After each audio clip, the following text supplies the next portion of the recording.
A nossa entrevista de hoje no Falando Nisso é com Luciane, que está aqui com a gente, Luciane Vieira. Queria apresentar melhor o Luciane para vocês. Ele é analista de tecnologia da informação, né?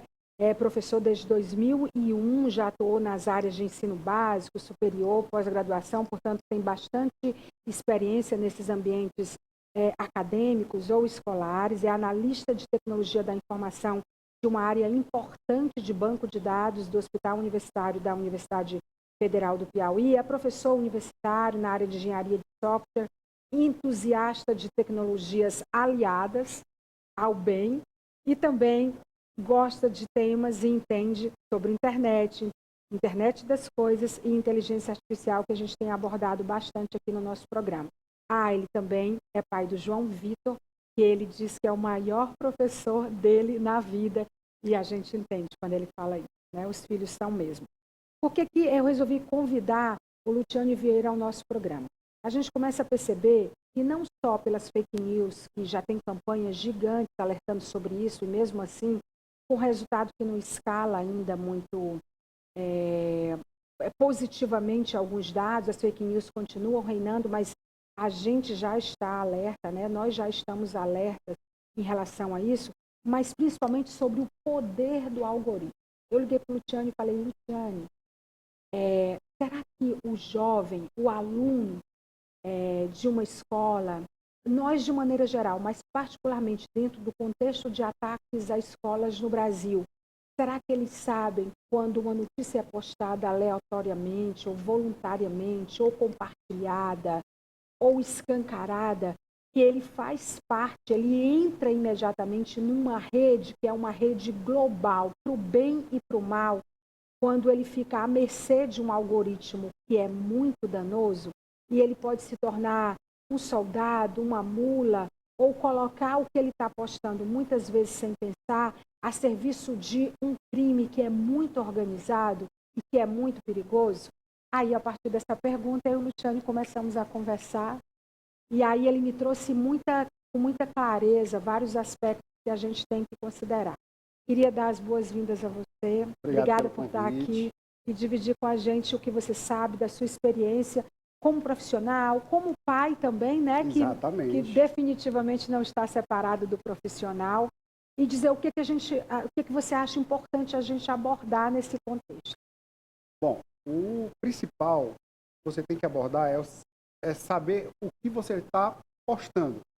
A partir do ponto que você posta uma notícia, posta a sua vida, posta a foto da fachada da sua casa, você já está expondo determinada quantidade substancial de informação e, como você falou, já suficiente para você cair nas garras de outrem que não é para o bem. Ele pode usar isso para o mal. Nosso jovem hoje, ele está muito inserido na tecnologia. Então, a internet, ela trouxe muitas coisas, correto? Também ela trouxe o lado ruim dela. E o lado ruim dela é o que nós denominamos hoje, que seria a Deep Web. O que é a Deep Web? É aquela internet mais profunda, onde você pode simplesmente, vamos supor, eu entro na internet, ninguém sabe quem sou eu coloco um nome lá fictício, e a partir dali eu posso, como você falou, recrutar o meu exército. Dia 20, fazemos 20 anos do massacre de Columbine, né? Então, gerou muito ruído na rede a questão de haver ou não mais atentados.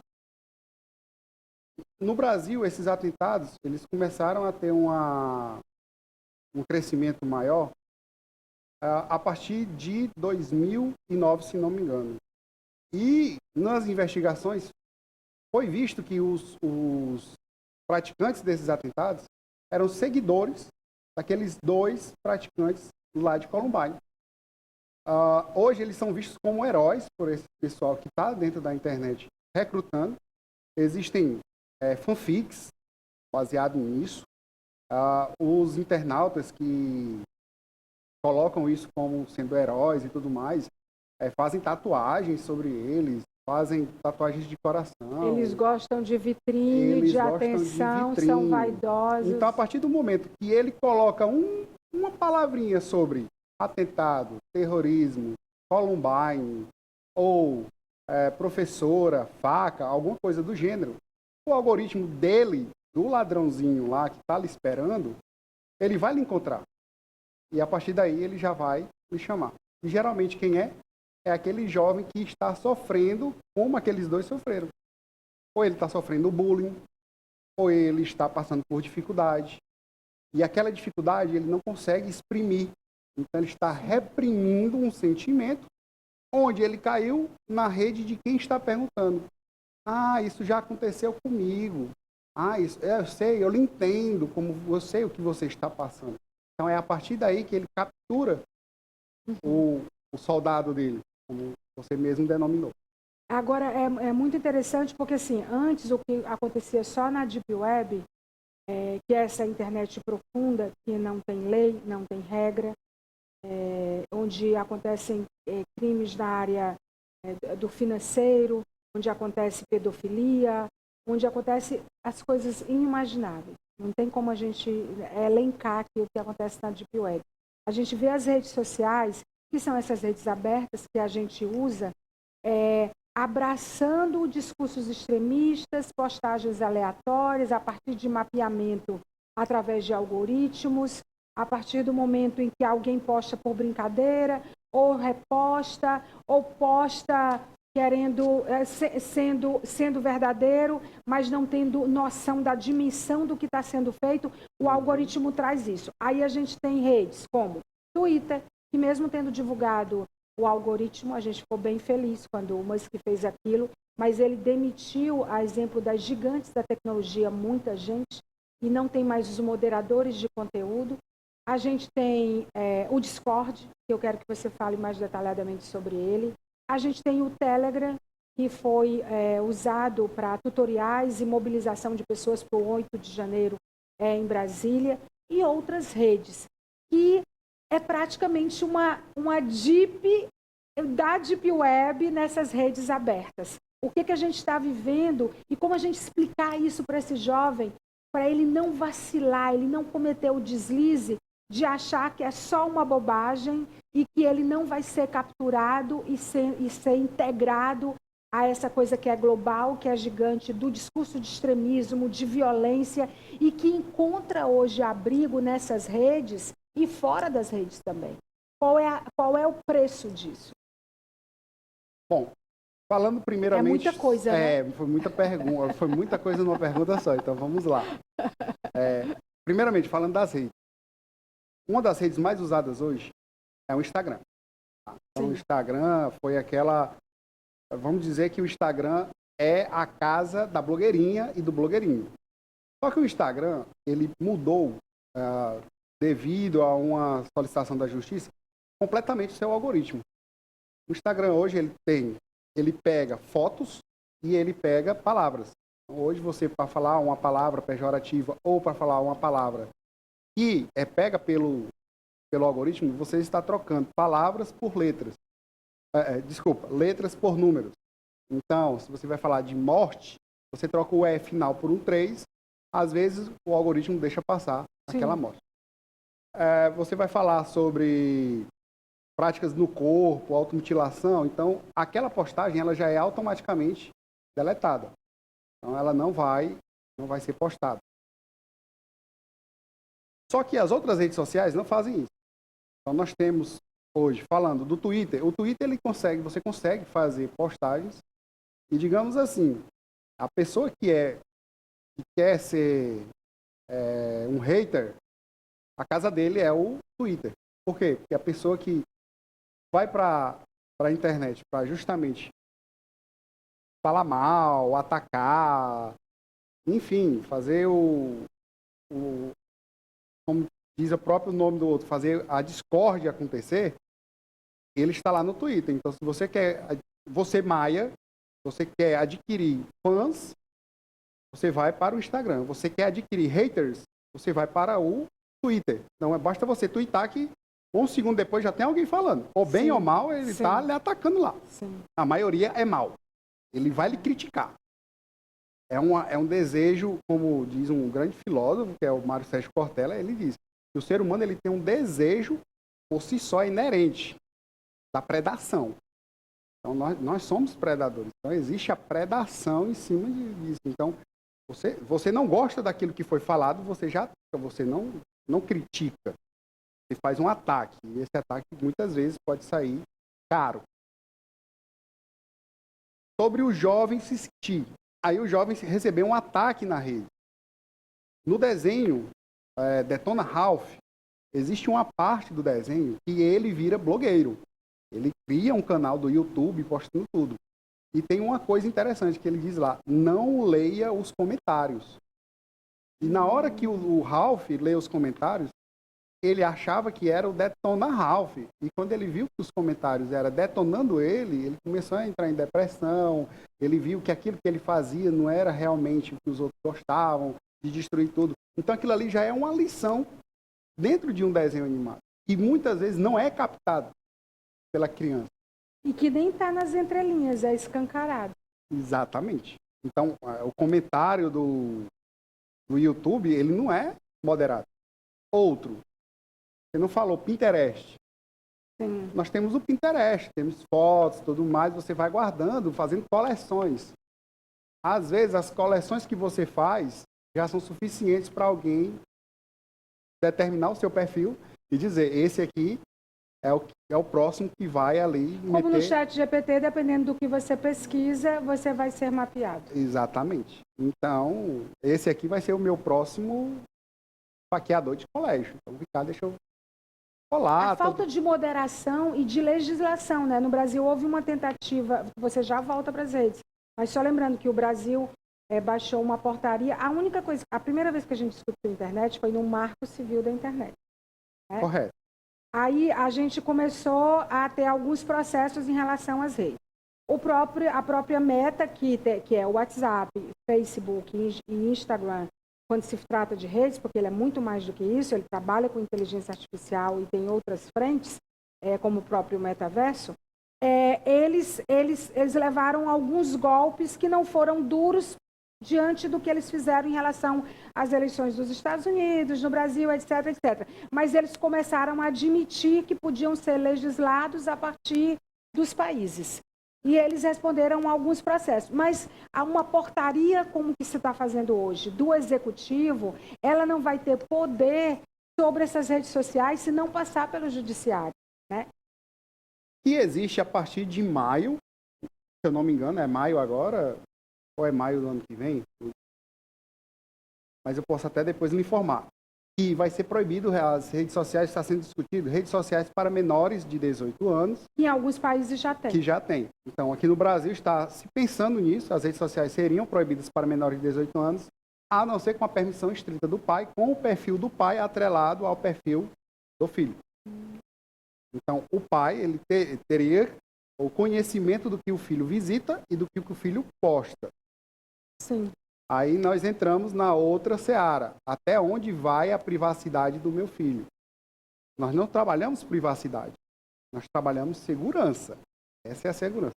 A privacidade é trabalhada a partir do ponto que o filho pede ajuda para o pai ou para a mãe dentro de casa. Então, essa é a seara que está impedindo o avanço disso. Outra coisa, nós falamos do Discord. Sim. O Discord nós temos O Discord já existe faz tempo, há muito mas tempo, ele foi entrou criado no mapa, para jogos. Então ele foi uma plataforma para jogos e ele foi assim um tropeço. O Discord foi um tropeço da própria fabricante.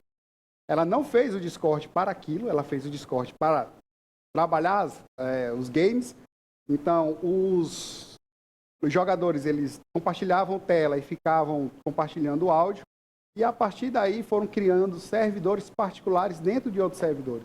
Então, você não sabe quem está dentro desse servidor, você não sabe quem é a pessoa, você não sabe a idade. Então eu posso me identificar como uma criança de 12 anos que está jogando LOL, que está jogando Call of Duty, que está jogando... Enfim, e ser um adulto. E eu sou um adulto. E a partir daí eu posso partir para ataques, para pedofilia, para recrutamento, e fazer uma infinidade de coisas que ninguém vai saber onde eu estou. Nos Estados Unidos teve uma experiência social onde foi com um internauta, um especialista em internet, ele mapeou e achou uma adolescente de 14 anos e recrutou ela. Pediu foto da casa, pediu foto... Você vai para a escola? Qual é o ônibus que você pega? Manda foto. Aí mandou a foto do ônibus. Aí ela acessou o site da imobiliária, mandou a foto da casa dela, falou sobre o itinerário dela, falou o que ela fazia, quando é que ela ficava só, sem os pais e tudo mais. Então esse cientista social foi lá e falou com o pai, olha, eu queria fazer uma experiência com a sua filha. Você deixa? Eu queria sequestrar ela, porque eu vou me identificar, tudo mais, vou chamar ela para passear e tudo. Aí o pai pegou e afirmou com toda sinceridade, minha filha não vai aceitar. É tempo perdido. Só que ela aceitou. O senhor deixa? Ainda Deixa. bem que era uma experiência. Ele foi, chamou ela para passear, estacionou o furgão dentro, e na hora que ela entrou, aquele furgão americano, na hora que ela entrou, eles ensacaram ela lá, fizeram aquele teatro, ela gritou e tudo mais, e o pai estava atrás assistindo tudo. Quando tiraram o capuz da menina, o pai ficou desolado, não sabia o que fazer. Como estamos vulneráveis. Não sabia. Então, aquilo que você acha que está seguro, às vezes está mais vulnerável do que a calçada da rua. E aí quando a gente pensa, por exemplo, quando o algoritmo ele é maliciosamente usado, tem vários pontos assim que causam impacto negativo.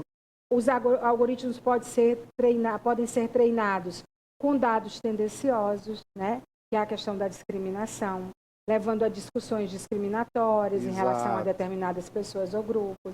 O próprio comentário, hoje eu estava prestando atenção que o Instagram, ele lançou uma mensagem, não sei se você já percebeu, lá na parte de mensagens, você coloca mensagens para os seus outros. Sim. E eu olhando, observando, eu vi uma mensagem que me preocupou muito, de um adolescente, que foi minha aluna e tudo mais, eu chamo eles de adolescente, né? Sim. E ela dizia, perdi meu dia por causa daquela gorda. Então, aquilo ali, essa já é o... A gente não mencionou o TikTok, porque o TikTok está ensinando como levar armas, como esconder. Como esconder as armas também. Aí tem a propagação de desinformação. Então, os algoritmos são usados para propagar notícias falsas. Manipulação de mercados. Olha como o nível é em todo lugar. Algoritmos podem ser usados para manipular o mercado financeiro. Sim, eu jogo uma notícia falsa, a ação da Vale sobe, desce, a ação do Banco do Brasil negociação sobe, de alta desce. frequência e tudo. Invasão de privacidade, que você acabou de mencionar, né? Os algoritmos podem ser usados para rastrear e coletar informações pessoais sem o consentimento da pessoa. Aumento de polarização, algoritmos podem ser usados para alimentar bolhas de opinião, que podem ser discursos de ódio, expor pessoas e etc. E causar pânico. E às vezes, ou por brincadeira, ou de modo aleatório, ou consciente, mas achando que quando você escreve aquilo, você não cai dentro dessa bolha, você não cai dentro desse rastreamento do algoritmo. Eu acho que os jovens, os adolescentes, as crianças que estão na internet produzindo, conversando conteúdo, elas precisam se dar conta de que não são só os amigos dela que estão vendo. O algoritmo está vendo, está mapeando e vai fazer um mau uso daquilo. Exatamente. Então, você está dentro de um servidor particular, mas ninguém garante que o dono do servidor não está vendo o conteúdo. Não é uma pessoa, não se enganem, não é uma pessoa que está lendo linha por linha, não. É matemática, gente. É um algoritmo, é um computador que lê mais rápido do que é muito legal. 1000 pessoas lendo. E são redes sem moderadores, né? Tem também essa questão. Além do algoritmo, não tem moderador. Ou seja, sem moderador você posta o que você quiser. E acessa o que quiser. Então, aí tem a questão da saúde mental, não é, Luciano? Hoje nós temos que bater muito nisso, porque a questão do isolamento social, ele foi muito prejudicial para a saúde mental.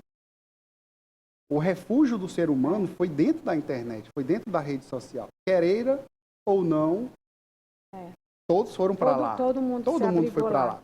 Escolas, faculdades, médicos, empresas, criminosos. Então, hoje meu celular é 24 horas. Tem aplicativos de segurança para pais e tutores? Nós temos excelentes aplicativos dos pagos, até os melhores ainda, grátis. O próprio Google fornece, na hora da Play Store, se você tem um celular Android e o seu filho também, na Play Store você já tem como configurar um celular para um filho.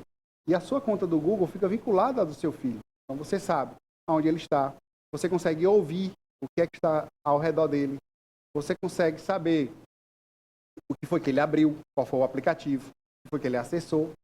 E se quiser mais ainda, você pode estipular as horas. Então, a partir das 10 horas, ele não vai mais usar o celular, ele não vai fazer ligações para números que não sejam os que eu quero.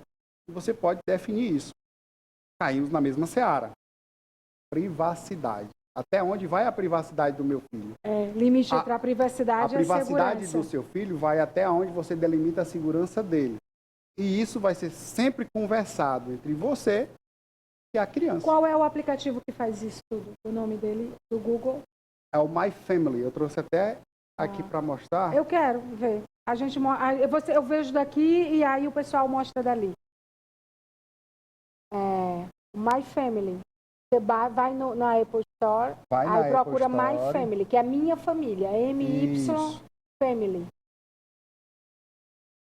Family Link, tá aqui. Ó, Family Link, gente. Ele tem uma pipazinha, ó. Tá aqui, ó. Então eu tenho o S7 do Matheus. Eu digo qual é o limite diário dele. Eu digo qual é o intervalo. Quais são os limites de apps. Qual é a restrição de conteúdo. Certo?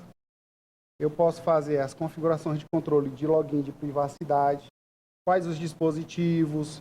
Minha casa é inteligente, então ele tem controle a dispositivo X, Y, Z, ele pode ligar a TV ou não, ele pode falar com a Alexa, ele pode falar com o meu Google Chrome, pode transmitir a tela dele. Então, tudo isso aqui você define no próprio aplicativo. Então, você define... Que é o My Family. Muito bem. Family Link. Muito bom, muito bom. Enfim, ensino e educação. Né? Acho que a gente está no meio, só para encerrar desse contexto das escolas. O que você acha que é possível ser feito? Bom, que é importante ser nas feito? escolas, o que é importante é trabalho de conscientização. A gente não pode proibir. A partir do ponto que você proíbe, eu trago mais uma fala que eu estava assistindo do Mário Sérgio Cortella, que diz o quê? Quando você impõe um limite, a natureza humana ela é de transpor aquele limite. A gente vê muito, e ele me mandou prestar atenção, se você presta atenção, devido ao Covid, foi colocado barreiras de acrílico para as pessoas não falarem. Se você prestar atenção, a maioria das pessoas elas ficam passando por cima e falando para outra pessoa que está lá. Bem pertinho. Por quê? Porque foi colocado uma barreira. O ser humano ele não gosta de barreira, o ser humano ele tem que transpor. Apesar daquilo ali ser um acrílico, você está vendo, mas ele quer transpor. Então, a partir do ponto que você proíbe, vai aparecer alguém dizendo, eu consegui o proibido. Alguém quer?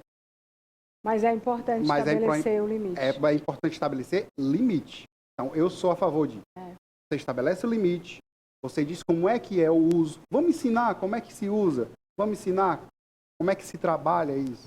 O que é que pode postar, o que é que não pode. E principalmente alertar. Porque eu acho que as pessoas não sabem que elas entram dentro de uma rede criminosa.